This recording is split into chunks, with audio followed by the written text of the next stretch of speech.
I reckon we can get cheaper wigs than that. Yeah, oh, if that mattress could tell you what it's been through. Oh. If marketing's all about getting attention, Yeah, why don't you stand outside naked and shout marketing? I do. We're just a couple of business anchors. Welcome to the Business Anchors podcast. This jingle is slightly too long. This jingle is slightly too long. Welcome to episode 21 of the Business Anchors podcast, where we're revealing how to turn wigs into money. We'll be talking about the wonderful world of LinkedIn, and we'll be introducing a new segment called Dan Helping Us Be Good at Business. Is that good? I've got to remember how I did that now. So Dan helping us be good at business. Yeah, You're good at jingles because you made the intro jingle that would have just played as well. Yeah, I have to admit, I gave more time to the intro jingle than I did to this one. Okay, cool. This one I just typed it, and then when I just said it, I made up the tune. But I think it's brilliant. I just need to remember that. So yeah, stay tuned in, because towards the end of the episode, we'll be listening to Dan Helping Us Be Good at Business. Can't wait. Yeah. So what's this episode all about? You just said, didn't you? Yeah. Do you want me to? We not listen, Dan? That's all right. Actually, wasn't. So we'll be we'll be telling you how to turn wigs into money. Good. That's intriguing, isn't it? Yep. Yeah. God, I'd want to carry on listening. Mm-hmm. Then we'll be talking about the wonderful world of LinkedIn. Yep. So just talking about LinkedIn, but I worded it so it sounds a bit more interesting. And then we'll be introducing a new segment called Dan Helping Us Be Good at Business. Cool. Yeah. Sounds good. Yeah, it does. So firstly... Turning wigs into money. Yeah. This really... Weirdly, this wig story excites me more than most of the stuff we do in the whole business. Yeah. And it's not something massive, but No. I think it's amazing what we did as a business and what we've got out of it. It's a ridiculous story, isn't it? So, because I want the listeners to experience the joy that I get from thinking of it, Yeah. can you please tell me, step by step, Yes. what happened? Okay, so I can't remember how I got the idea. I don't remember. Something would have given me the idea. Great, terrible start to the story. But I randomly thought of that we should do something different. Try and test something. Like part of our mantra is 20% of your marketing efforts should be trying and testing different things. Just like this podcast was a test that's now we've reaped the rewards from it and continue to. But so one of these new ideas I had was to send weird packages out to people with wigs in. Right, and so obviously sounds absolutely ridiculous. No, let me give more detail. Yeah, okay. So there was a strategy behind it. Why is it weird wigs? Because if you've seen our content before, we make kind of entertaining video sketches wearing wigs, playing different characters, and they've done really well online and helped us generate business. So people sort of know us for wearing these weird wigs, and we do get a lot of comments on videos, like hundreds of comments of people saying, "Oh, this is funny," stuff like that. So I thought, what can we do to nudge? Because in those comments, there's some potential customers who we'd love to work with. So I kind of came up with a bit of a plan to think, right. I gave Ida some criteria to identify. In those commenters on our wig videos, they had to fit a certain criteria of the ideal kind of customers that we'd want to work with. And I asked her to create a list of people that fit that criteria, that comment on our wig videos saying nice stuff, because I thought we can then nurture that relationship further. If you are listening to this and you didn't receive a wig, apologies, but there's only so many wigs we can, with such a weird test, spending money buying wigs and sending them to people, we couldn't send them to everyone. But this was a small group of the people we could have sent it to. This was just a small test, and I've actually got some numbers to share with you. But so we identified those people. This small test involved 19 people. Ida and I, we kind of talked about what could we put in this weird package to make it a bit fun. So we sourced the highest quality wigs from Amazon. I actually remember part of this step. Ida did some research into wigs. It's kind of like, to send out to these 19 people, this is the cost. And I think my response was, I reckon we can get cheaper wigs than that. So we got these wigs in the parcel. We made stickers with our faces on, wearing wigs, but with like well done stickers, and the idea was that people would stick them on their colleagues when they got it, like, well done, you've done a good job. Yeah. Unfortunately, because of lockdown, they couldn't reach their colleagues. Yeah, this was pre-lockdown. And also in there we had like a personal note to the person saying, we saw that you were commenting on our wig videos, just wanted to show some appreciation. And Lauren came up with a very creative way of adding wig puns in there, and it was a really cool note. And Ida saw some bright green packages to send them out in, so they stood out, and we had some Knowlton branded stickers and stuff. Anyway, so we send these 19 parcels out. Do you want to hear some of the data that I've... give me some data. Or if you're Canadian, data. Is that Canadian? No, I don't know. Let me know 3 Canadians that have ever listened to this. So from those 19 parcels, so far, we got 4 messages / posts from people wearing the wigs. Cool. So that just makes you feel good. Yeah. Nice. And a bit of awareness. If they're posting on their on social, people might go, oh, why are they doing that? Yeah, exactly. Yeah, okay, cool. And they tagged us and stuff. 2 calls booked. 2 calls booked. So as in like, this is funny. We're thinking of having a chat with you. And so two business leads, basically. 2 business leads. Cool. I've had one of those calls the other day and just got the signed agreement today to do a virtual strategy with them. Got the other call next week. And I looked at obviously the value of income based on what we spent on this. We had over 10 times ROI from what we spent to what we got back. Nice. So firstly, can we just have a round of applause for Ida's hard work and Lauren's hard work into this? Well done. Well done, Knowlton team. Oh, very good. I was saying hard work. Like, they did work hard on it, but I think for the amount of time that we actually put into it and money, that's just such a good... And I love it because if you said to someone, imagine working for someone, being with, how are we gonna win business, guys? And someone in the corner room goes, there's 19 people that have been engaging with the content. I was thinking maybe just post them a wig. That person would probably get sacked. Probably kind of be like, we need to have a meeting tomorrow, Tim. I mean, yeah, there's the sort of stuff you're coming out with in these marketing meetings. It's just ridiculous. But like the fact that if you just think creatively, you can get that. I just think it's brilliant. I think the reason why it worked so well is, firstly, the people we were sending them to, we'd identified as already... It wasn't just cold, so they knew us. They were already showing interest in what we were doing. Yeah. And they fit the right criteria for the types of businesses that we could actually help. And that's key, because this would have been a complete failure if we actually said, right, Dan, your 500 of your LinkedIn... followers that have been engaging with us, send them a wig. Then the cost would be crazily higher. Yeah. And loads of people would be like, what the hell is this? Why? And like, almost annoyed, like, why are they wasting my time? Yeah.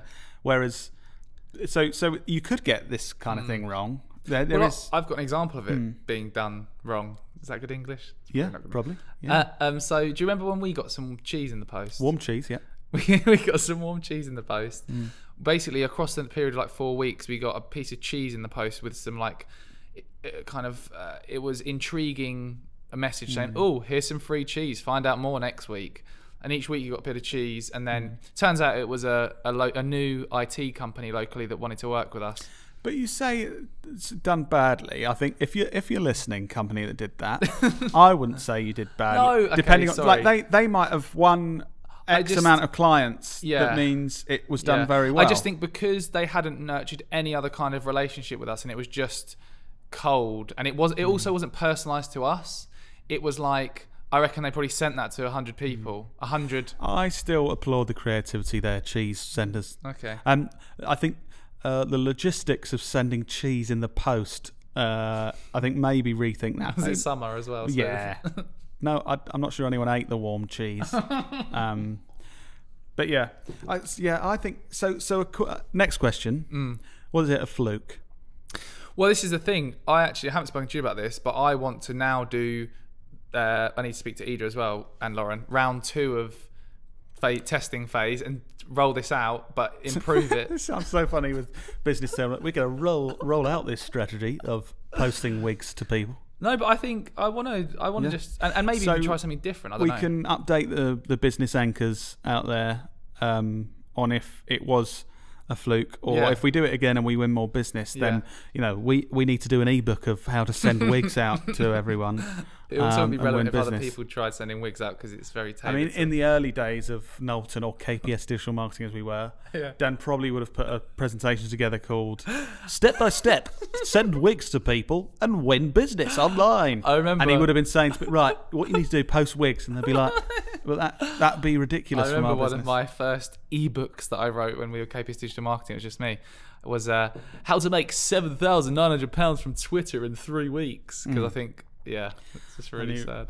I think you sort of cherry-picked the exact 3 weeks of the business where you won one client and got that exact... I mean, the previous 21 weeks. How to win 0 on Twitter.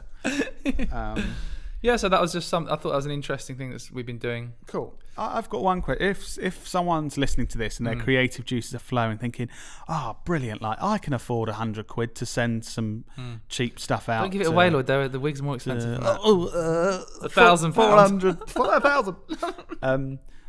But they're thinking, because we get this a lot, but I'm not funny. I'm not my business isn't entertaining.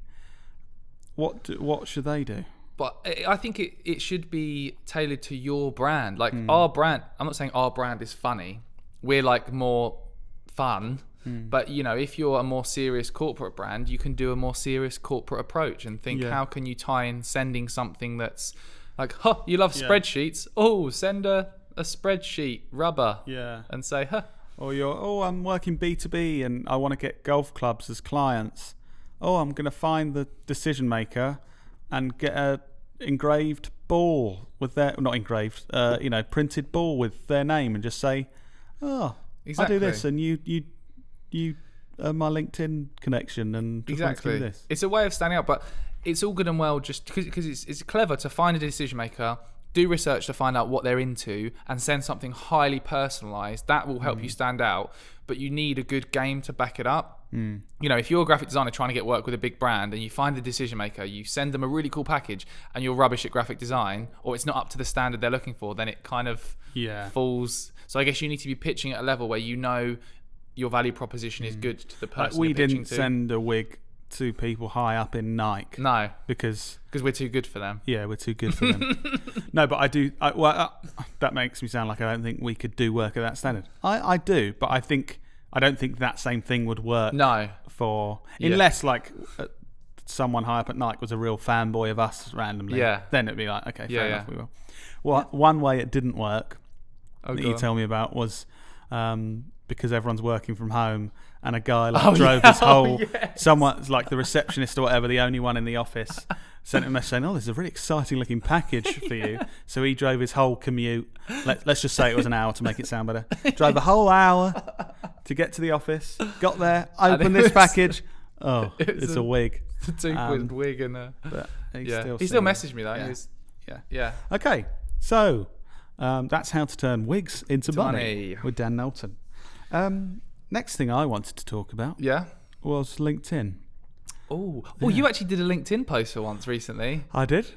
Let's hear about that, because this is a rarity. Yeah, because Dan, you know me. I don't do much on social media because just a bit of a rebel in the social media marketing industry. But I actually was feeling so good and happy about work. I think it was like Thursday evening last week or something. And I just posted saying, I feel really grateful for where I am and really love working with our team and stuff.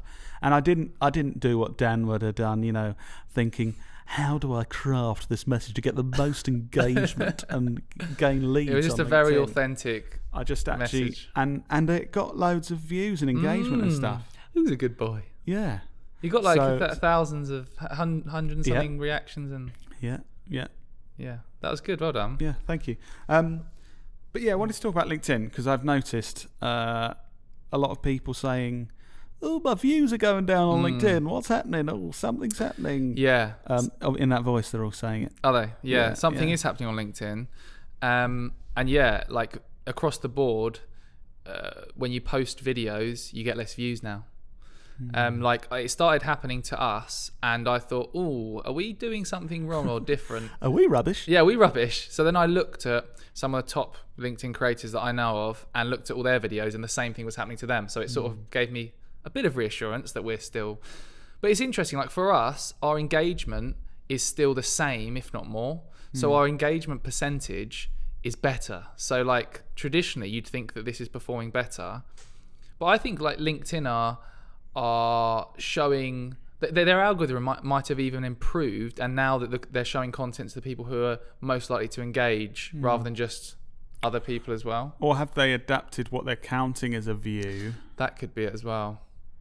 Yeah. And they may have even done it intentionally to try and push people towards the LinkedIn ads platform. If you think you're getting less views, because they're now counting, they have to watch 25% of it rather than have to watch 2 seconds or something. I don't know. I mean, it's following a traditional life cycle of a social platform like Facebook. Remember when we first were on Facebook and you'd post something and like it got some comments and loads of people saw it, and then eventually organic reach just died and you have to pay using ads. This is the whole point, because they give you all this organic reach so that you're like, oh wow, it's so good using this platform for free, and then when you get used to it they slowly deteriorate that organic reach and then charge you for it and make you use paid ads to reach those same people. So it's clever. It looks like LinkedIn is following that kind of cycle that Facebook went through.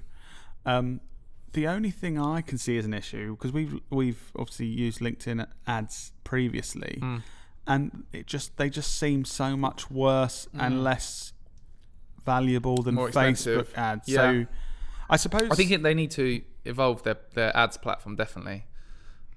Did you hear my phone go off? Put your phone away. If I did that, you'd have a go at me after the podcast. Right, guys, just listening to this conversation, Dan's really having a go at me. I'm just going to explain that I'm putting it on silent. Well done, Lloyd. Okay. Put your phone away. Okay, thank you. So yeah, LinkedIn is the thing that made me think, like, be worried for some people, because I saw people posting how concerned they were that most of their work comes from LinkedIn, and now now the views are going down and stuff. Their business is gonna fail. But I think it's important to be omnipresent, like be present on multiple platforms, and not rely on all of your work coming from one place, because it's just risky, isn't it? Well, a couple of years ago, like none of our leads, well, not none of it, but a very small number of our leads were coming through LinkedIn, but because we were using lots of different platforms, it's like when Facebook started to become more expensive to get the attention, we shifted to LinkedIn. And I think we've all got to be doing that. And it doesn't mean, stop using LinkedIn, especially as if the engagement seems the same. The people that matter are probably still watching. So, but yeah, very interesting. Yeah. Now, Dan, I was just wondering. Yeah. I was thinking, do you know what I hate? I hate boring email newsletters that businesses send out. And do you know what? Sometimes on Fridays, I just think, do you know what I'd like this morning? I'd love it if someone sent through an email to me. Yeah. Maybe branded better than, like Knowlton Business Newsletter. Yeah. I don't know, something like Friday Club or something like that. That just has loads of really good, the best kind of marketing content and news and stuff all in one place that would really help my business and that I'd actually enjoy reading. But you know what, Lloyd? It's so weird you say that. Right. Because we've got something called the Friday Club. Really? Oh, great. Which is a weekly email. Yeah, tell me about it. It's a weekly email. Every Friday I write on a Friday morning, and I share the best marketing apps, tools, tips that we've discovered that week. And also I share unfiltered stories of what it's like growing our agency, with the challenges we're facing, how we're overcoming them. And also we give away stuff as well to people on the email list. That's almost exactly what I was looking for. It's so weird that you mentioned that. It's just, just on our notes as well. Oh, okay. What? How do people... I don't have any notes. How do people sign up to that, Lloyd? You probably don't know, because I've got the link. I'd like to ask you that. Really? So if you go to... I don't know, because I was just looking for that. If you go to bit.ly/the-Friday-club. So hang on, let me just get that straight. If I go to bit.ly/the-Friday-club, I could get exactly what I was looking for. You can get all that for free, yeah. Wow. Thanks for asking, Lloyd. That's just so lucky that at the same time I was looking for that. Yeah. Cool. Okay, well, got that sorted. Yeah, that's... Yeah. So, moving on. We do have a laugh. We have a laugh, don't we? I feel like this episode's been a lot of you asking me stuff. You haven't really said much, have you? Do you want to ask me something then? Yeah, go on then. I've actually got a question for you. Okay. We're talking about like interesting marketing stuff that's been going on and marketing in general. Recently, I know that you bought something, and I thought it was quite interesting. You bought Emma. Don't tell people that. You bought Emma, which Lloyd will explain what that is. But when you told Emma's a mattress and you bought a new one, and you said to me you bought it without even trying it or anything, and I'm just interested in what your approach was to finding that and choosing it, because that can help give insights to us marketers what we can be doing to. What a bloody great question! Go on, I'm actually intrigued. And listeners, by the way, some of these questions. We know are coming. You know, I don't know if you noticed that last conversation about the Friday Club completely set up. I knew what was coming, but luckily with such good actors, you wouldn't have known. Yeah, I didn't actually know this question was coming. No, I was genuinely intrigued. I thought. So yeah, we want myself and my wife, the lovely Sarah, needed a new mattress because you got the one since you were 15 from Mum and Dad's. We were still on the one that I had since I was 14. So a few springs in my back, and you know, if that mattress could tell you what it's been through. Anyway, moving on. Not a lot to say that. No, not a lot. A lot of sleeping. And yes, so we need a new mattress. Okay, get to the point. Yeah, sorry, you're really dragging this out.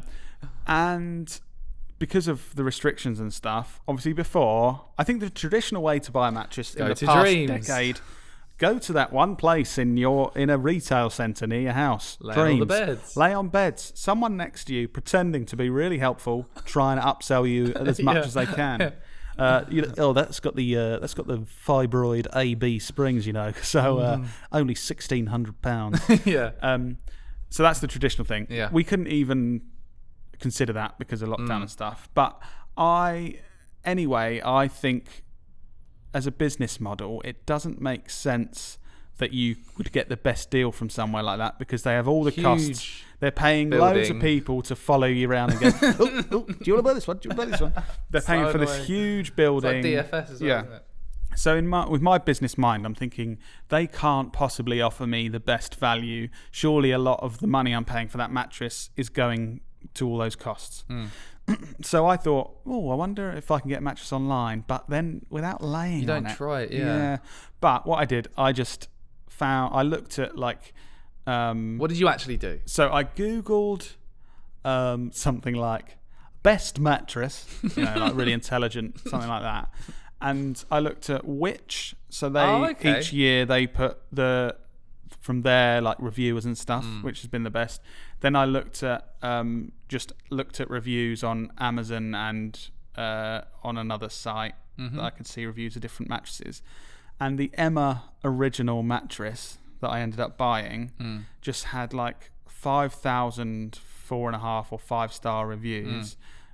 One like the Witch comfort thing for 2 years running, and was cheaper than a lot of other mattresses. So I thought, if that many thousand people say it's good, and what about the guarantee? And the 100-day guarantee thing, it didn't really. I mean, it was reassuring, but I always think you're never going to send your mattress back because you're going to have to buy a new. Otherwise, you have nowhere to sleep. So, so that's what. And it arrived, and those thousands of people weren't wrong. So, what would you rate it then? I would rate it very good. No, but how many stars? 5. 5 out of 5. Yeah, Are you joking? I think it probably helps. I think anything could have been rated 4 or above compared to what I've been sleeping on for the last 16 years. Yeah. But yeah, it was, and I think reassuring that you can buy a mattress without even just trusting thousands of people that have said it's good. Cool. But yeah, I've got another question for you. Yeah. Oh, it's really random. If marketing's all about getting attention, yeah, why don't you stand outside naked and shout marketing? I do, That's what you were doing earlier. Next question. Because there's two sides of... My real answer is there's two sides of marketing. Go on. It's getting the attention and then monetizing that attention. Oh, okay. You can get attention that completely puts off anyone... you can any way you can monetize. I would not be able to monetize me. Marketing. Yeah. So that's it. Okay, that's... Not all attention can make you money. Yeah. So... Yeah. Good, cool. That's cool. Sort of ask you that. Oh, surprising me with some questions, are you?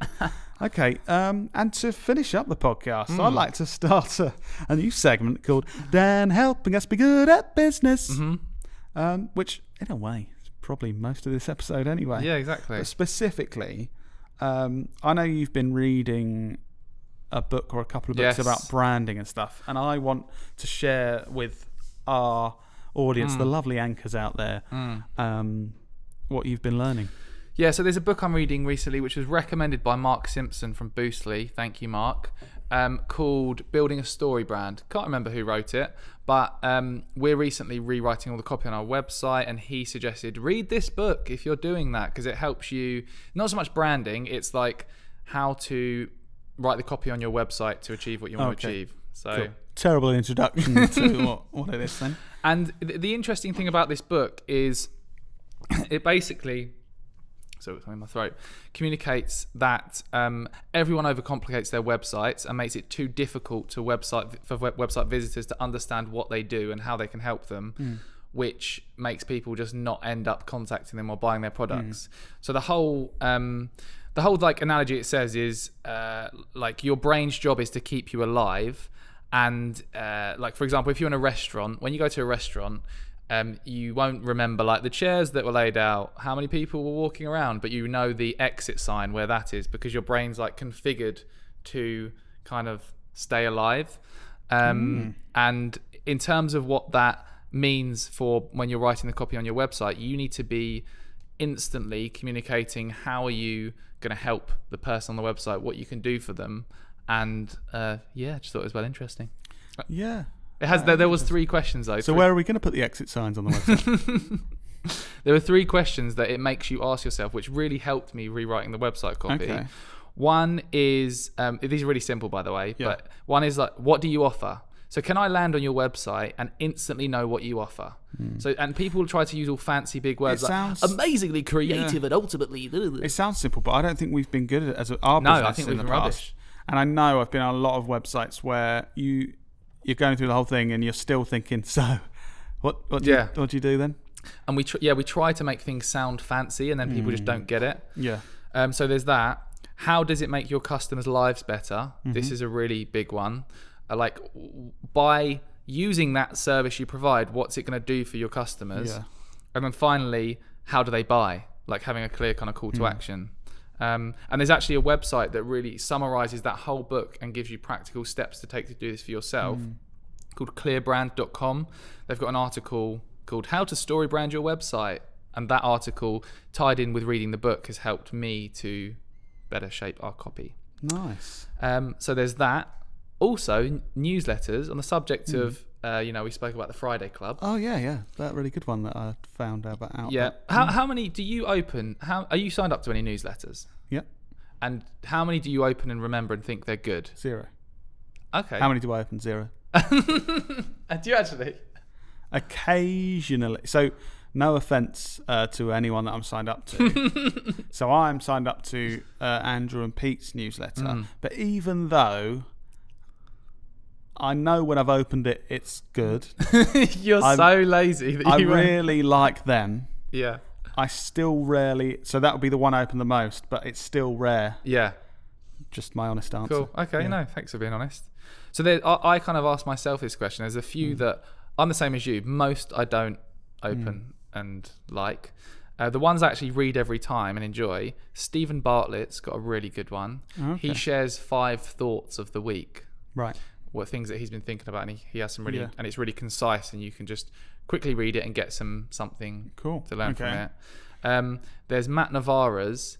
His is like the opposite of that. It's massive and full of loads of stuff. Really, but it's so in-depth detail about any updates that are happening with social platforms that you just go there and you can learn so much. So there's a lot of value in there. So there's a huge amount of value, but it's massive. Right, okay.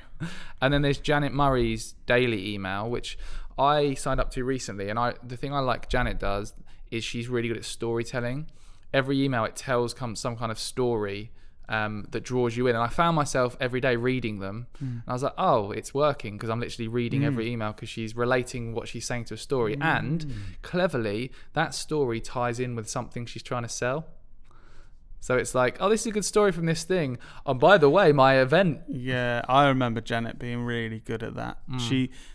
I have read Janet's emails in the past and other things, and it's like this story, and it gets you in, just like a good book, really. And you're like, right, and then what happened? And then what? And then it's like, and then you can buy this if you want. And then I'm thinking, I want to buy it. Yeah, she's really, then really you bought good my at products. That. Yeah. And one more little nugget. An amazing website called marketingexamples.com. Is a guy there that writes these case studies showing really innovative approaches brands have taken with their marketing.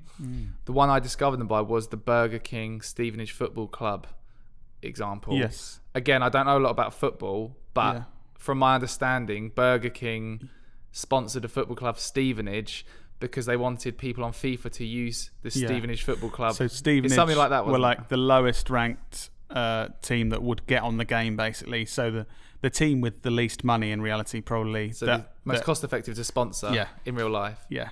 Right. Yeah. And then I think they did some campaign where they wanted everyone to use Stevenage on FIFA. Like gaming influencers to use Stevenage's kit. What I didn't get was then it ended up like really good players not from Stevenage had the shirt on. How does that work? Because you can choose the kit for your team. It's not even having to play as Stevenage. Like, you can, in certain game modes, you can play as Stevenage, but others, like Ultimate Team, you put together your own team, and you can choose, and you can buy different kits and stuff with the points. Because I remember seeing like Ronaldo and stuff with Stevenage kit, and it kind of confused me, but now that makes sense. But that's the brilliant thing. Like, Burger King, to pay Ronaldo to wear some stuff, would have had to pay shed loads. But obviously, in a game, you can just put any shirt on him. So, it's good. Cool. So I hope you enjoyed that segment that was called Dan Helping Us Be Good at Business. This was a lot more marketing-y, wasn't it? Yeah, if you like that, and if you want to hear more of Dan Helping Us Be Good at Business, let us know, because we can include it in future episodes. I've really enjoyed that chat, Dan. I feel there was a lot. I think I learnt some stuff there, and there was a lot of good. I reckon this was a more value-adding one, and people probably won't find it as interesting. More businessy. I think we have two kind of listeners. Some that are very into business and picking up these kind of nuggets, and some that just like us. Which is, thank you guys. We really like you as well. But that was more for the businessy ones out there. What call to action should people do, Lloyd? You should sign up to the Friday Club, which is this new thing that I heard about. All right, Lloyd, I've had enough of that. bit.ly/the-Friday-Club. Dan told me that's how you sign up. So other than that, please tell everyone about this great podcast, this Business Anchors podcast. And the way Dan's looking at me, I think I should end this podcast. Thanks, guys.